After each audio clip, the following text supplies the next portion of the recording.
Pampers എന്താണ് വാക്കിന്റെ അർത്ഥം എന്നറിയോ? പാമ്പർ ചെയ്യുക എന്ന് പറഞ്ഞാൽ ലാളിക്കുക, അമിതമായി കൊഞ്ചിക്കുക, അമിത വാത്സല്യം നൽകുക എന്നൊക്കെയാണ് പാമ്പേഴ്സിന്റെ അർത്ഥം. Pampering. Some parents pamper the children to avoid conflicts. ചില രക്ഷിതാക്കളെ കുട്ടികളോട് ഏറ്റുമുട്ടൽ ഒഴിവാക്കാൻ വേണ്ടിയിട്ട് അവരെങ്ങനെ വല്ലാതെ കൊഞ്ചിക്കും, അവരെ ഇങ്ങനെ വല്ലാതെ ലാളിക്കും. Her father always pampered her, never saying no.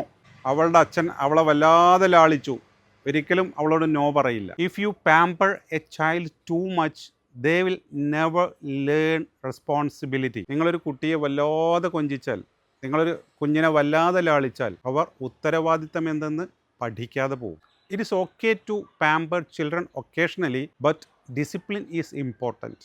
എപ്പോഴെങ്കിലുമൊക്കെ കുട്ടികളെ വല്ലാതെ ലാളിക്കുന്നത് നല്ലതാണ്, പക്ഷേ ഒരു അച്ചടക്കം എന്നുള്ളത് പ്രധാനപ്പെട്ടത് തന്നെയാണ്. The dog is so pampered it even has it's on bed. ആ നായയെ വല്ലാതെ കൊഞ്ചിച്ചിട്ടുണ്ട്, അതിന് സ്വന്തം ഒരു കിടക്ക പോലുമുണ്ട്. ഇനി പാരൻറ്റിങ്ങിലെ ഒരു വാക്കാണ് ഓവർ പാമ്പറിങ്. കുട്ടികൾ അമിതമായി ലാളിച്ച് വാത്സല്യം കാണിച്ച് വഷളാക്കുന്നതിനാണ് ഓവർ പാമ്പറിങ് എന്ന് പറയുന്നത്. Stop over pampering him, it will make him stubborn. അവനങ്ങനെ വല്ലാതെ ലാളിക്കരുത് കേട്ടോ, അത് അവനെ ശാഠ്യക്കാരനാക്കും. He's an over pampered child.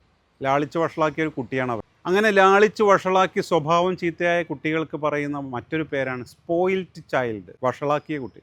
Too much pampering can turn a child into a spoiled child. അമിതമായി ലാളിച്ചാൽ പിന്നെ ആ കുട്ടി ഒരു വഷളാക്കപ്പെട്ട കുട്ടിയാവും. A child becomes spoiled when love is given without limits. പരിധിയില്ലാതൊരു കുട്ടിക്ക് സ്നേഹം കൊടുത്താൽ ആ കുട്ടി വഴി തെറ്റുമെന്നർത്ഥം.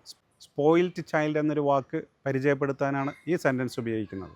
He was over pampered because he was a lone child. അവനൊരൊറ്റ കുട്ടിയായിരുന്നു, അതുകൊണ്ട് അവനെ വല്ലാതെ ലാളിച്ച് വഷളാക്കി. Grandparents often pamper their grandchildren. മുത്തശ്ശനും മുത്തശ്ശിയൊക്കെ പേരക്കുട്ടികളെ വല്ലാതെ ലാളിക്കും. She acts like a spoiled child when things don't go her way.